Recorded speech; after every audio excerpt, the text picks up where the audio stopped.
No end in sight as home prices rise for the 25th month in a row.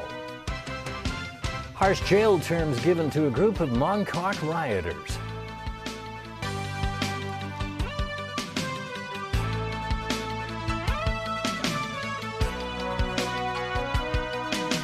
Well, good evening. Local home prices have climbed for more than 2 years now, marking the longest upward trend on record. Low interest rates, high demand and even the government-appointed task force on land supply are named as reasons for the spike. Is it the right time to buy now? Those looking to become homeowners may want to reference the latest data from the Rating and Valuation Department. Figures ending in April showed that home prices rose 25 months in a row and set a record high for 18 months straight. Last month's home prices were about 1.8% higher than in March, or a roughly 14% year-on-year hike. A starter home of roughly 430 square feet won't be cheap, even in the new territories, as the average price exceeds $5.5 million. It edges closer to $6 million if you want to own a small flat on Kowloon.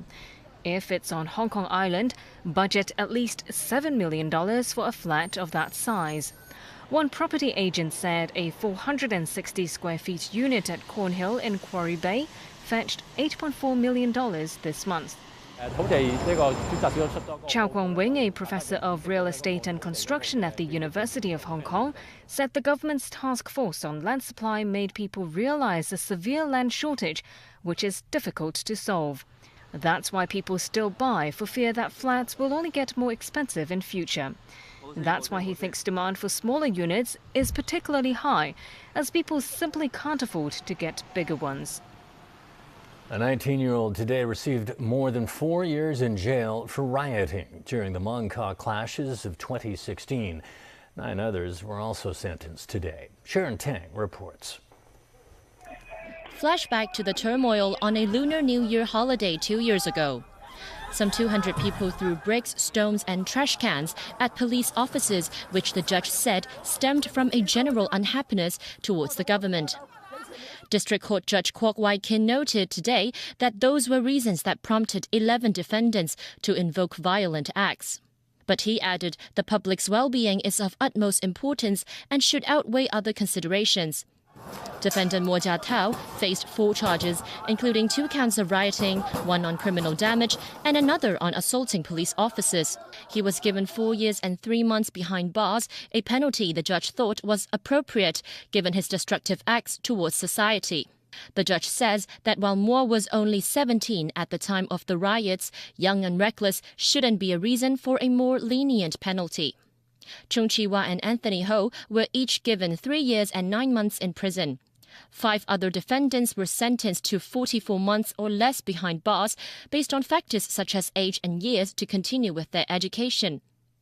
Defendant Yip Chi-fong will be sent to a training center. Ng Teng-kai, who pleaded guilty to his rioting charge last year, was sentenced to 28 months of imprisonment. The judge also stressed that political views of defendants will not be considered and that the court will not take part in any political discussions.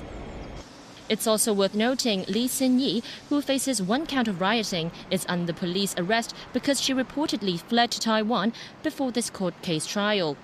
The criminal investigation of the riot case was a difficult one. Police respect the judgment and the sentence of the court. Sharon Tang, TVB News. The woman who admitted to taking photos inside the High Court building has denied committing an offence. Tang Ling is accused of criminal contempt of court. She owned up to taking photos but doesn't think she breached local laws. Police found at least 3 photographs in her phone where the defendant, lawyers, clerk and interpreter were clearly visible. 2 witnesses were today asked to give their accounts on what Tang was doing in the public gallery during a hearing on clearing the Mong Kok Occupy protest site. Just yesterday, the woman brushed aside concerns about her mental health and said Jesus told her it's not a big deal to take photos inside the courtroom. In a move showing its growing connection to India, the Pentagon is changing the name of its military Pacific headquarters to U.S. Indo-Pacific Command. In making the announcement, U.S. Secretary of Defense James Mattis took a subtle swipe at China's growing influence in the region. And it acknowledges the Pacific challenges and signals America's resolve and lasting commitment to the Indo-Pacific. Americans' vision is shared by most nations in the region, where every state's sovereignty is respected, no matter its size, and it's a region open to investment in free, fair, and reciprocal trade, not bound by any nation's predatory economics or threat of coercion. For the Indo-Pacific has many belts and many roads. The name change is largely symbolic in nature. It carries no fundamental shift in troops or military mission. Mattis said it's a recognition of the increasing connectivity between the Indian and Pacific Oceans. Still ahead in tonight's news. Government pledges to increase the number of medical school places to solve manpower shortage. New booking rules for local sports facilities.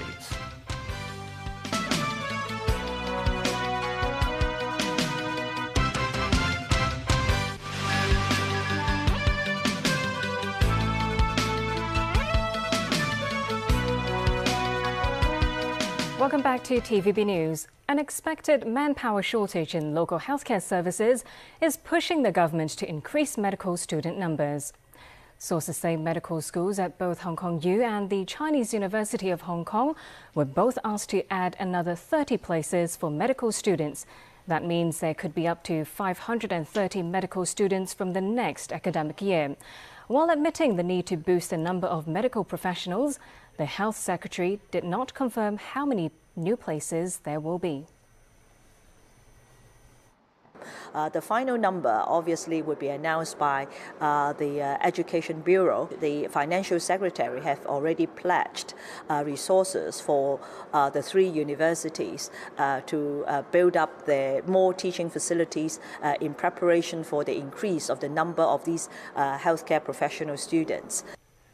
New booking rules for sports facilities start next month to tackle touting. New measures introduced by the Leisure and Cultural Services Department will take effect June 20th. Sports players will not be allowed to book facilities on behalf of others by presenting a copy of their ID card. Original identity documents will also be needed at booking counters to avoid queuing gangs. As for footballers looking to book pitches, facilities will be allocated through balloting, with leftover slots given away on a first-come, first-served basis. Well, a proposed new fund to support extracurricular activities for students from grassroots communities is raising some concerns. Pinky Wong explains. The new fund, outlined this year, aims to provide financial support for needy students who want to take part in extracurricular activities. The current funding scheme for extracurricular activities by the Education Bureau and the Jockey Club has been criticized for a lack of transparency. Single parent Ms. Lee complains the existing scheme does not guarantee her daughter sustainable funding. For example, an activity her daughter participates in for 1 year may not be funded in the next year. But families are concerned about how the new funding scheme will be managed. That's because the $2.5 billion fund will generate investment income to support students' activities. And parents think it's risky to link funding with investment return. The return of the investment should not link with the children's development. The Alliance for Children Development Rights thinks the government should give up such a model. While the support fund will be implemented in September, the Alliance still hopes the government can listen to them more and answer their demands. Pinky Wong, TVB News. In America, disgraced movie producer Harvey Weinstein was indicted on charges of rape and sexual abuse. As Sonia Artero reports, this is the first criminal case triggered by the Me Too movement. Harvey Weinstein in handcuffs. A powerful start of reckoning for a man so many women claim used his power to prey on them. The 66-year-old has been charged with raping one woman and committing a criminal sex act with another. One unidentified woman told investigators Weinstein confined her in a hotel room and raped her. The other accuser, former actress Lucia Evans, claims Weinstein forced her to perform oral sex at his office in 2004. The indictment came hours after Weinstein's lawyer, Benjamin Brafman, said he's confident when the jury hears the evidence, it will reject the attacks on his client. Brafman called the rape allegation absurd. He claims the accuser and Weinstein were in a decade-long sexual relationship that began before and continued after she claims he raped her in 2013. Plus, Brafman is adamant he can further prove all the sex his client was having was consensual. Beyond this case, more charges may come as a grand jury continues to hear testimony from other women. For now, Weinstein is a free man after he posted a bail amount of $1 million. He's due back in court on July 30th. All this comes as the prosecutor, District Attorney Cyrus Vance, came under pressure from women's groups to prosecute Weinstein after Vance declined to do so back in 2015. That's when police set up a sting operation in which an Italian model recorded herself confronting Weinstein for groping her. Vance decided there wasn't enough evidence to bring charges. But that led New York Governor Andrew Cuomo to order an investigation into how Vance handled the matter. Sonia Artero, TVB News.